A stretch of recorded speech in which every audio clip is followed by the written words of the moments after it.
Welcome back to Tucson, Arizona. It is Icebreaker number 6 with WPH Outdoor. My name is Dave Vincent, alongside David Fink for this men's third place match. It's Leo Canales Jr.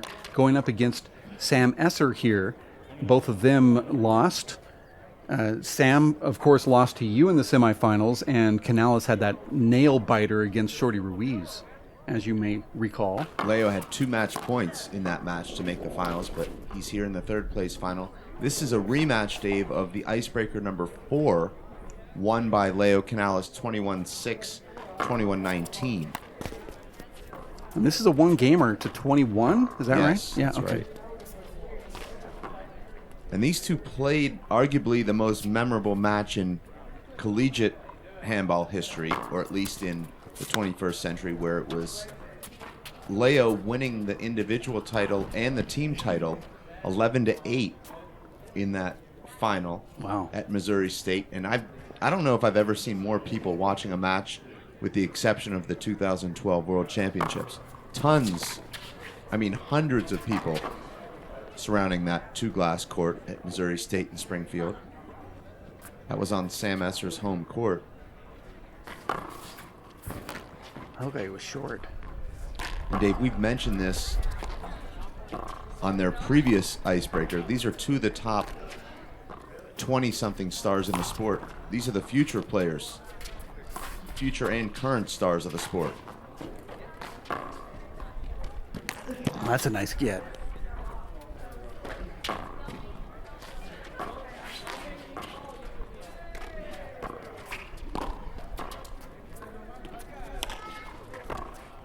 You know, handball is known for playing those back-to-back matches and playing multiple times in one day. What does it do to you when you do that outdoors? There's benefits to it, I would assume, because you can stay warm, but is it harder to do?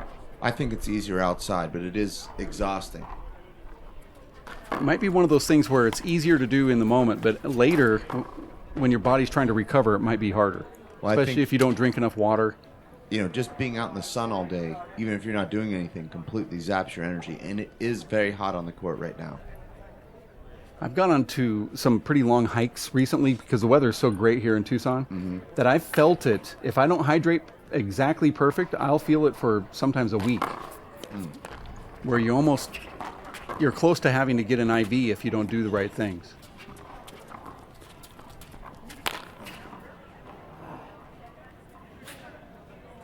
Sam is looking for his first win against Leo. Never beat him. That ball checks up. Means that it hit the ground first. Sam's got it all. And we've talked about this, Dave. He's got 2 great hands. Moves well. He's in his early 20s. Got a beautiful fiance that also plays handball.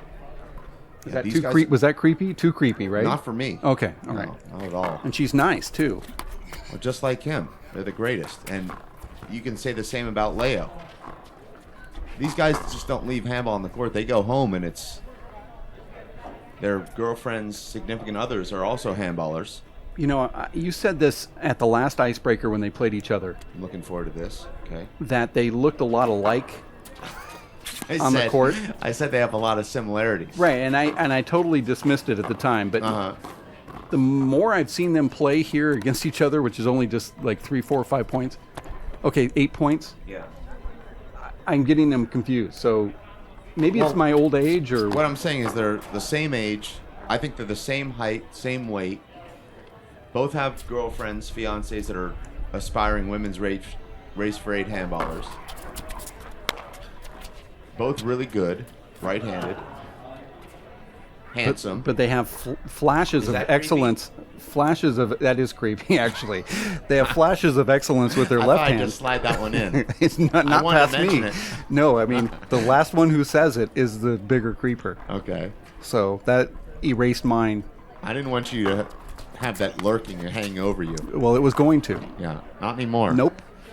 And at least it's not preserved on video forever either. Right. Well, I'm proud of it. Yours is. I'm not even going to mention that word for the rest of the tournament. Wow. These guys also took place in the down-the-line kill instructional that I know has been just lighting up the internet. I mean, why is that funny? I don't even know what you're going to say next. I just know. I know it wasn't going to end well. Yeah. It was going to end in a laugh. I might as well just get it over with before you finish the sentence. Sam's got some sneaky serves.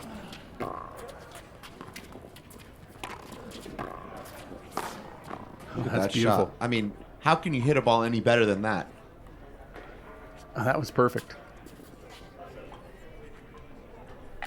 I like how that ball will float out of your hand too. And it has that spin, so it touches that side wall and just stays so perfect. It feels good when it comes out and it looks good.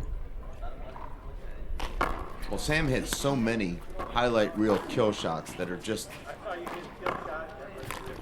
so hard and so low.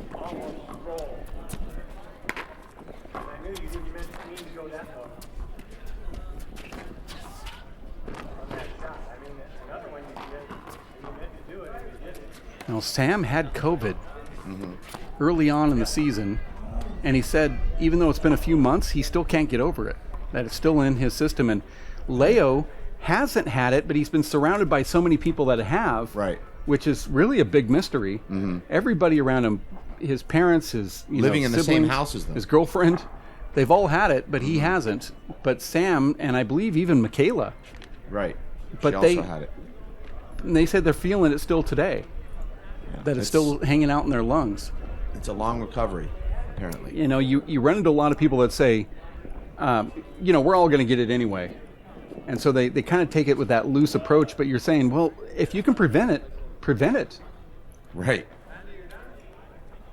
Because what I'm hearing from people that do have or have had it, it just seems to kind of hang out in their system. And you know, watching pro sports like football, you see that some of these players had it 4 months, 6 months ago, and they're still feeling it in their lungs 6 months later. And we don't know the long-term effects because we've only had 1 year.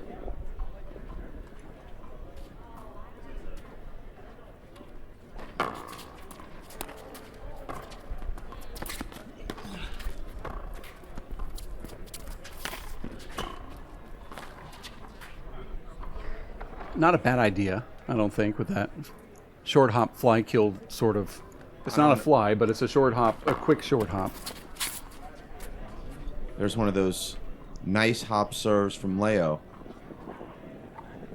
And he's got 4 serves that he can hit really effectively. The reverse and the natural to the left and right.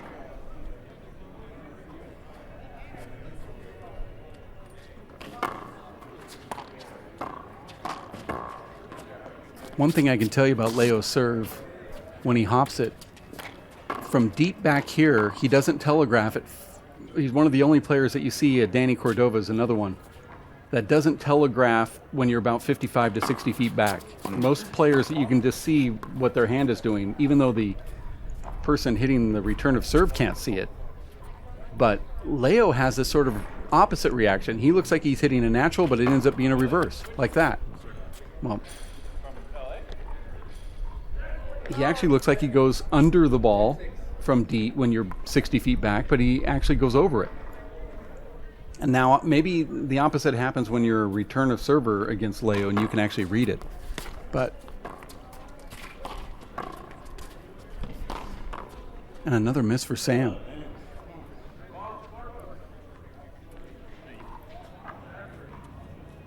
Sam looks like he's feeling some of that COVID fatigue right now, post-COVID.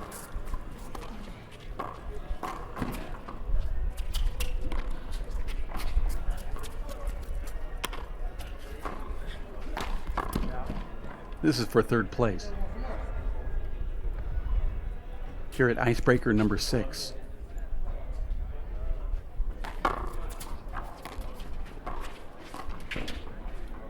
Sam has missed more of those dip down, checking into the ground, kill shot opportunities in this tournament than anybody I've ever seen.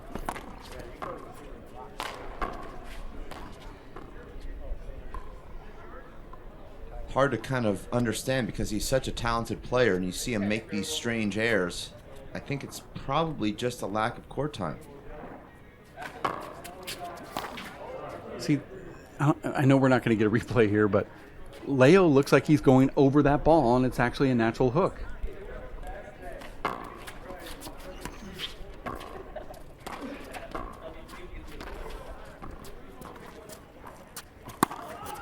Do you think it's worthwhile, Dave, as a returner to try and read the hop? And if you're wrong, you have no play, or just react to it? I say try to read it. But I think you can read it before he serves. I haven't done an in-depth on this, but I think we could look to see what they do to tip it, because I think every player does. Where they put their feet, where they drop the ball, I think that's important.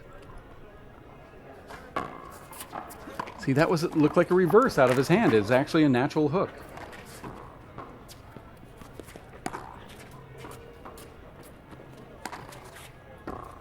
It's going to be tough.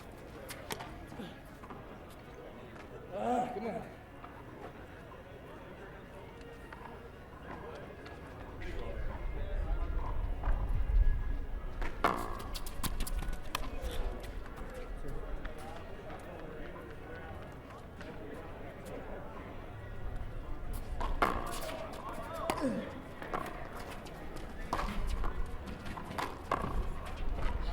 Oh, wow. This one, the players are actually reffing themselves, but I've seen referees take those shots away. Well, that's what I don't like. I like seeing the players. Only the players know what shots they want. But you know what I'm talking about on that last one. No, I knew that would have been called a hinder by a ref, and that's why I was so happy that there wasn't one in that instance.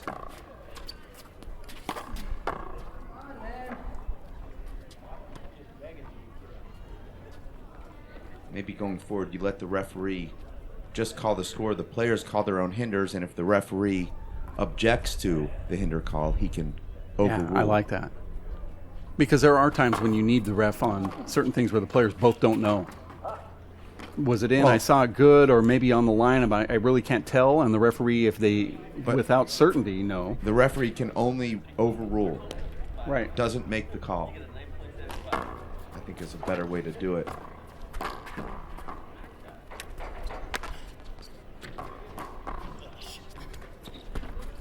Wow. And even though Sam hits that one 6 feet high, Leo Leo hit it 6 feet high, Sam is so far back, wasn't able to keep the rally alive. Yeah, even with a mishit, Leo still wins that rally.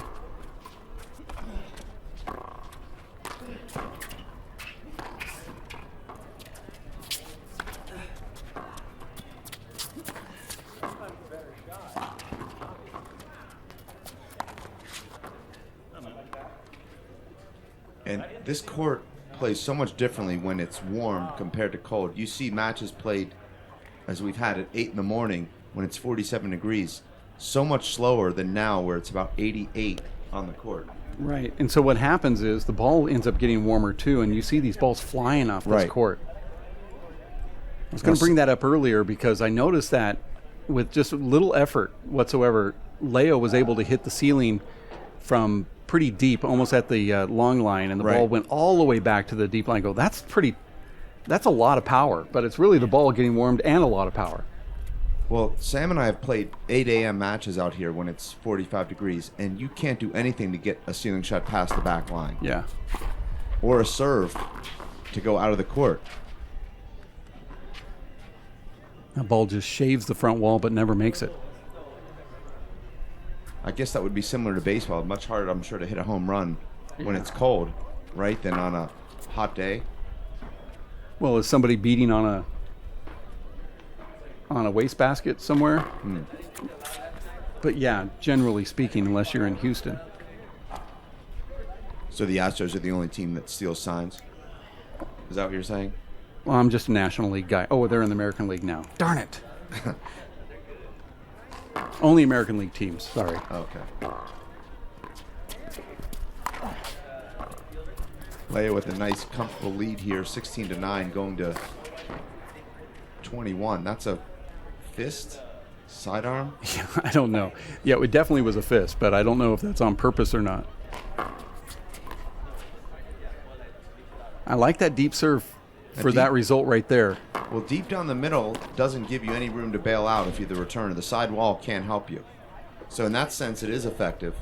And it's startling, too, because you don't expect a serve coming right at you down the middle. Well, you know, I don't play much, if at all. But when I would stand on that left wall and hit right down the middle every time. Okay. It just, in singles. Yeah. It just seems like you get, you know, such a weak return if you have a hop serve. Mm-hmm.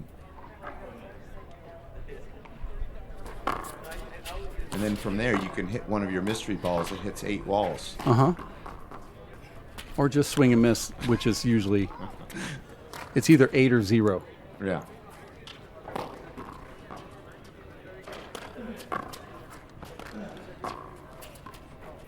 Seems like both of these players have settled down here.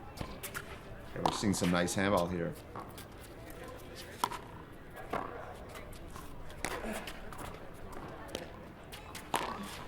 If Sam were to go on and lose this match, Dave, he would be 0-5 in Icebreaker matches. Wow.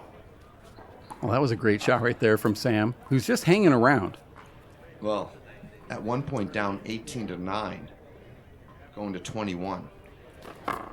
I like that deep serve, smart. See, that's Sam right there, Right. Vintage Sam.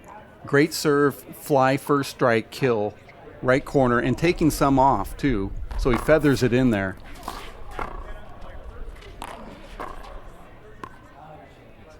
That was a beautiful shot. Now Sam's on a roll here. There going to be a timeout? I believe so.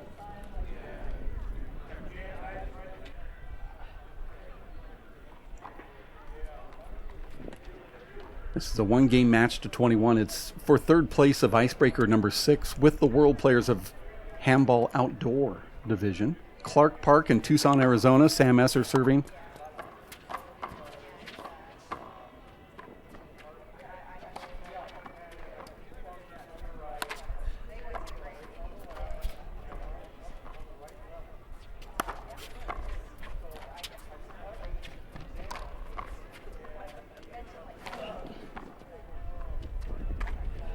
Oh, this is going to be tough. Sam was fooled on the last 2 shots. The first one looked like a pretty routine setup. And that one looked very playable. Yeah, when you're on a roll like this, you don't want to give your opponent side outs like this or an opportunity to come in.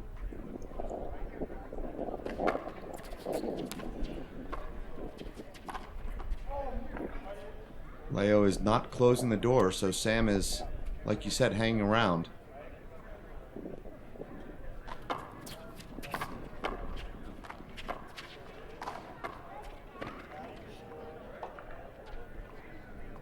You feel like when you're trailing, you want to make your opponent at least roll the ball out to win rallies. But right now, Sam has lost 2 of the last 3 rallies just on balls he could have easily returned and normally would.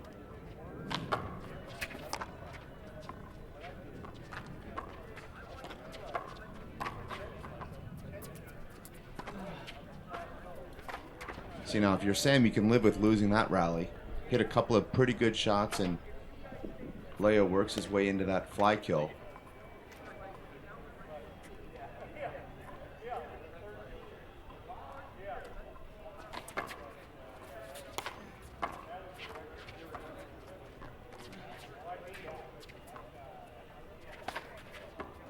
That's a good shot.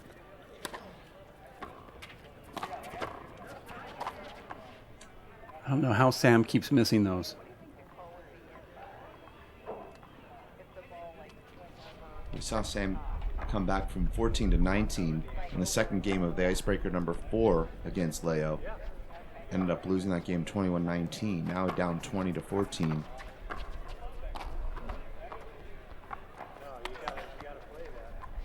Well, congratulations to Leo. At least he gets something out of this. He takes third place. Sam Esser now with 4th here at Icebreaker number 6. Nice matchup. Sam gets his opportunity for revenge, comes up just short, and he'll rewatch it and say, if I can keep the ball on the wall, I'm going to have a good chance to start winning some of these matches. We're going to say goodbye for now, Dave. Thanks for tuning in to Icebreaker number 6 with the World Players of Handball. Thanks for tuning in from Clark Park in Tucson, Arizona. It's Leo Canales Jr. defeating Sam Esser.